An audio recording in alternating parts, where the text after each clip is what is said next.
I got married because it was just a stage in life. I really didn't know what I was getting into. Yeah, and to sustain a marriage is hard work. We are told it's hard work, but we don't know the magnitude of the hardness of this work until you get there. So for the first few years, it's bliss. You're happy, you're so in love. But then as that fades, now you have to keep the love there by working hard. You have to be intentional, you have to be deliberate, and sometimes you realize you don't have the strength for all this hard work, you know. You just want your freedom, you just want to be yourself.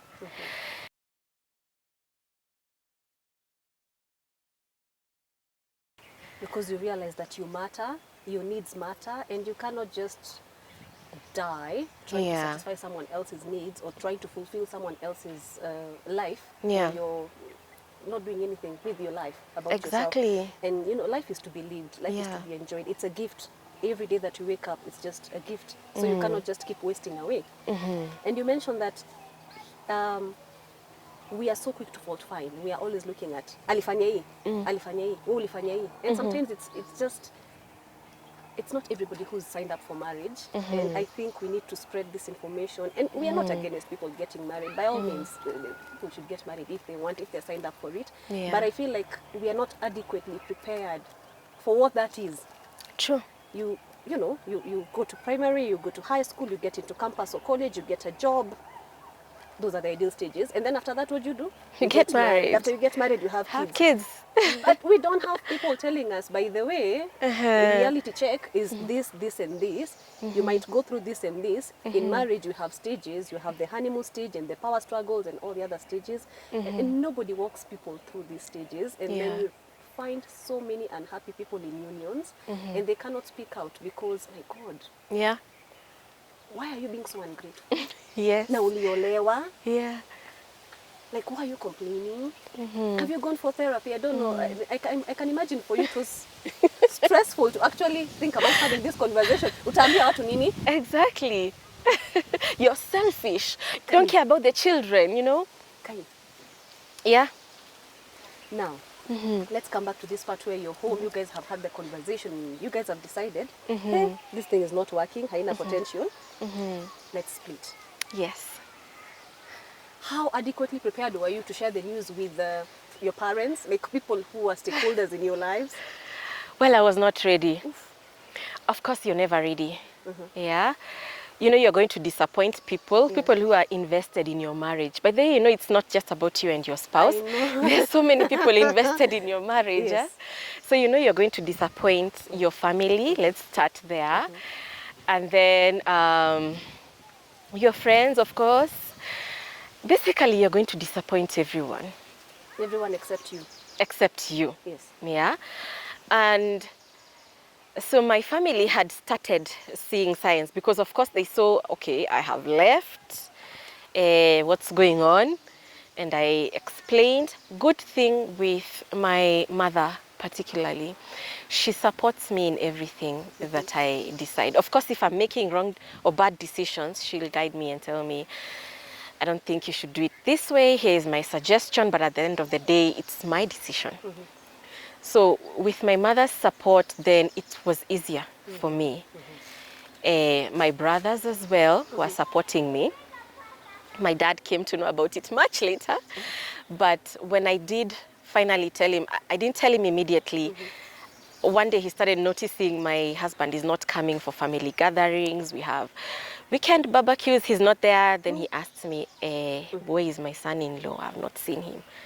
That's when I broke the news to him. He took it quite well. He actually sat me down and we talked about it, and he told me it's okay. And he called my brothers, and we also sat there. And he told my brothers, this is your sister. She has 2 boys. Be there for her, be there for those boys, support them.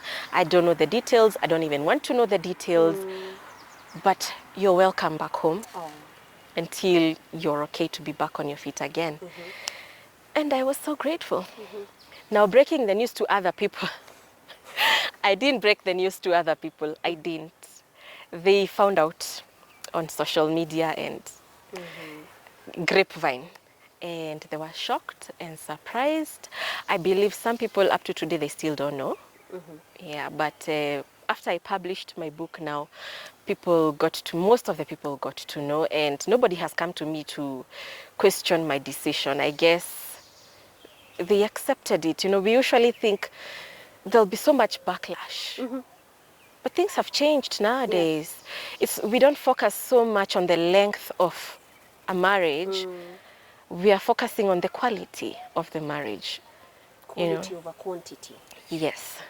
People have become more accepting of that than they were before.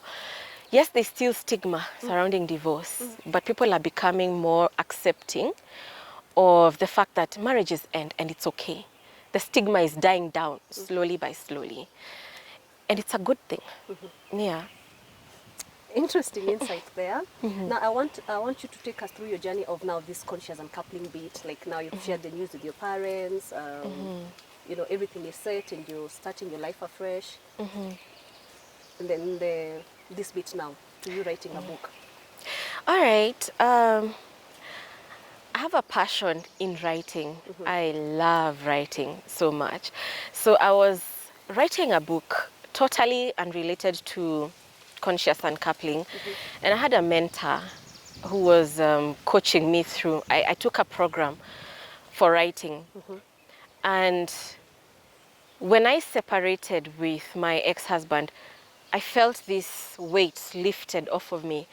And I was so happy, and I was basically celebrating. My life was amazing. But then, after some time, it hit me. My marriage is over. Oh my God. And then I started now going through the grieving. Yes. You're not grieving because a tragedy has happened to you. You're grieving because you finally realized that you took vows with this person. You were supposed to share your lives together for the rest of your life. Now you're grieving the loss of forever. Yes. What could have been. And you're not celebrating anymore. And you're thinking, maybe I'm missing out on something. And that's when the grieving starts, the grieving process starts. And it's funny. Grieving is so funny. You're better off apart, but you're still grieving. I don't know if you can understand. You know, grieving death is quite obvious. You're grieving this person. They're gone. You're never going to see them again.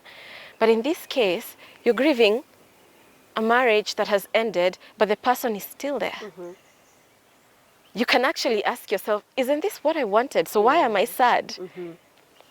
So I called my mentor in writing and I told him, I don't want to continue writing that book anymore. I'm not in a good frame of mind.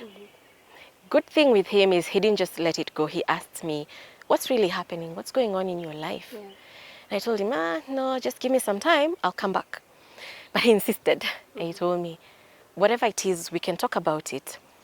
And that's when I opened up and I told him, I've been feeling a bit down and I thought maybe I can take a break from my marriage.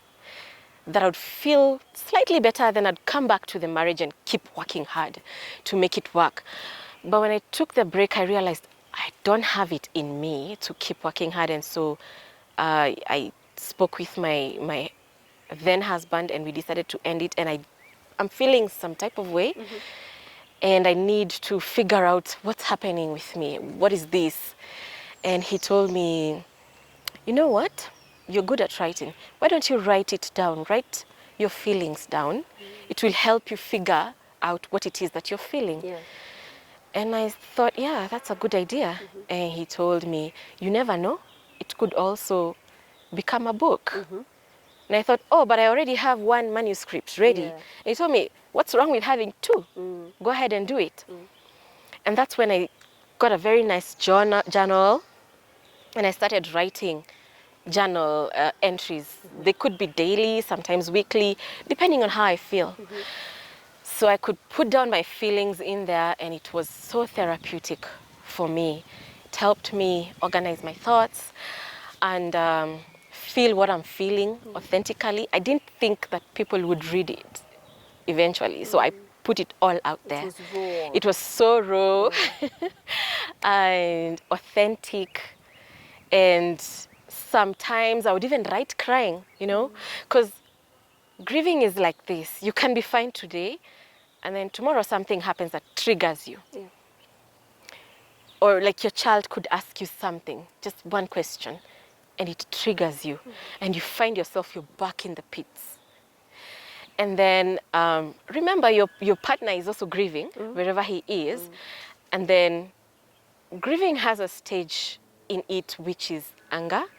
There are several stages of grieving. So when you get to anger, that anger has to come out one way or the other.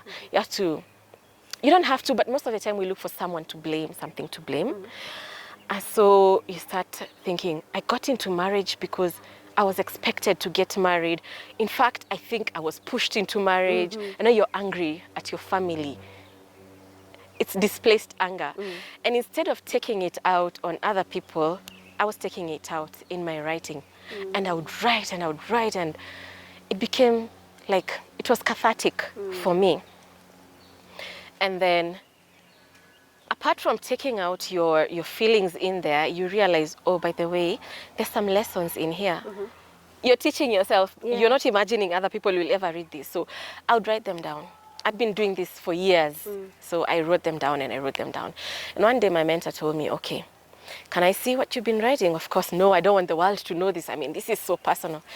But when he read it, he told me, you know, number one, you're not the only one who's going through this. Perhaps talking about it will help someone who's going through this, but in silence. Because you see, we have marriage counselors and therapists who help you be a good person for the sake of your marriage, be a good spouse for your partner, be a good mother, or everything pertains to marriage. But when you're parting ways, nobody talks about it. You keep quiet.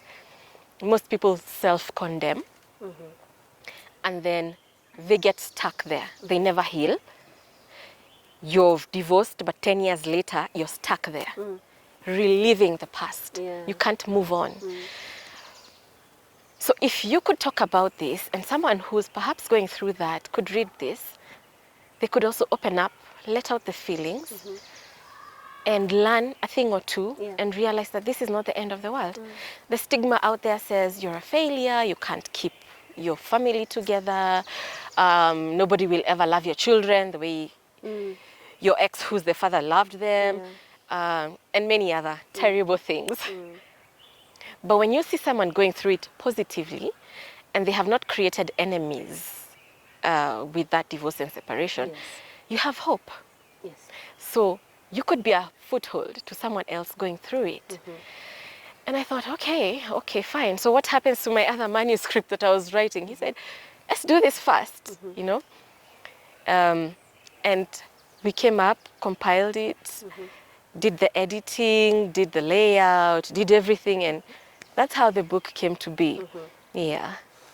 Well, it's interesting that, well, I've interacted with a couple of people who are doing this, the conscious uncoupling, but it's not something that is widely accepted. And of course, we've got people from various belief systems who will think that, you know, this is not right, that, you know, we are not supposed to be having this discussion, or it's going to make more people believe that, you know, marriage is not for better, for worse. But in being true to yourself, you discovered it doesn't have to be. That happily ever after, quote unquote, they're happily ever after, or they did happily ever after, doesn't have to be your happily ever after. Exactly. The thing is, we like to be like other people so that we can fit in. So you're trying to force a happily ever after, but you're not happy. You're just ever after, but you're not happy. So you have to make a tough decision. Am I going to say yes to myself or yes to societal expectations and people pleasing? That decision right there, that's the hard part.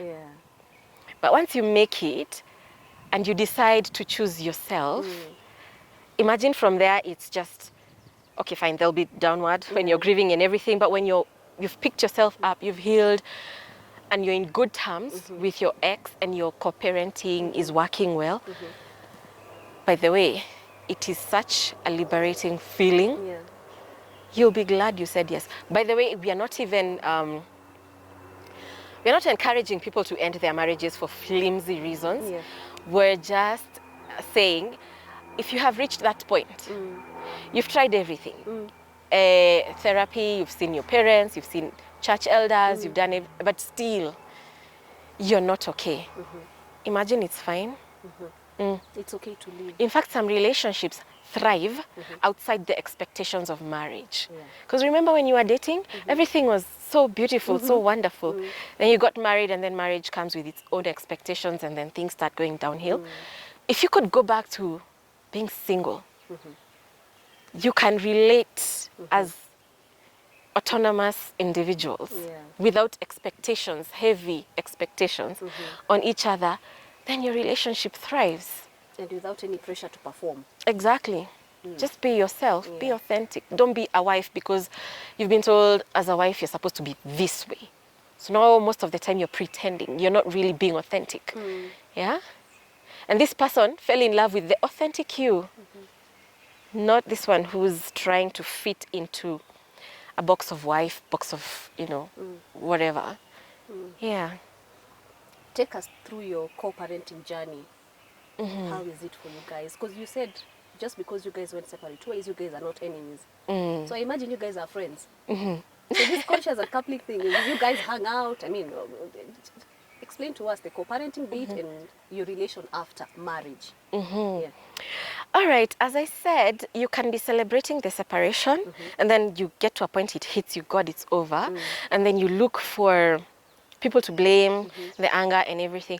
So we did get there, both of us. Can you imagine we actually sat down and said, it's not working, let's go our separate ways, we'll be friends, and we were happy. And then a few months down the line, we were fighting. You see, when I left my matrimonial home, I was not going permanently. I was just taking a break to figure myself out, and then I come back. And I left the children. But at some point in time, when I decided I'm not coming back, we saw, okay, the kids are better off with me. So I got custody. And then there are dynamics within that need to be sorted. Like, I have the children, yes, but we are both parents. How are we going to be seeing them? Yeah. How are we going to take care of them financially? What are you going to take care of? What am I going to take care of? Above and beyond that, you have your life. I have my life as well. Who are we going to introduce to these children? And how, And now that I've moved, which school are they going to go to? It was difficult. And we had plenty of disagreements around that, the co-parenting. Disagreements to the point where we would literally fight each other and block each other, I'm sure you've read, you remember the first chapter, it starts with a confrontation between me and my ex, where once he'd come to see the children and he took them somewhere where he hadn't told me, and that blew up into a fight. So before you come to the point where you have everything figured out, oh my God, you will fight. You will have small triggers that will take you back to step one. You thought you have healed? No, you're back to step one. To the point where we actually took each other to court, to the children's court. Because now we can't sit down and agree who's going to take these responsibilities and who's going to take these others, then let the court decide for us. So yeah, we went to the children's court, and I laughed when there's a question you've asked me, and I laughed because the magistrate asked us the same questions she asked. But despite everything, you two are friends. And I was so lucky I got a good magistrate because she allowed us to caucus. It wasn't orders and all that. We actually did sit down in chambers and discuss about this. And she told us, the way I'm seeing you two, you're still friends, right? And my ex said, yes, we are. And then she asked me and I said, yes, we are. So let's sit down and discuss these things. So as of today, we have court orders. And I think it's a good thing because I know what I'm supposed to do as pertains to these children. He knows what he's supposed to do as pertains the children. So if I take care of my responsibilities and he takes care of his, things become quite easy. Quite easy. But before you get there, there is a lot of work to be It's done. quite a journey. Yes.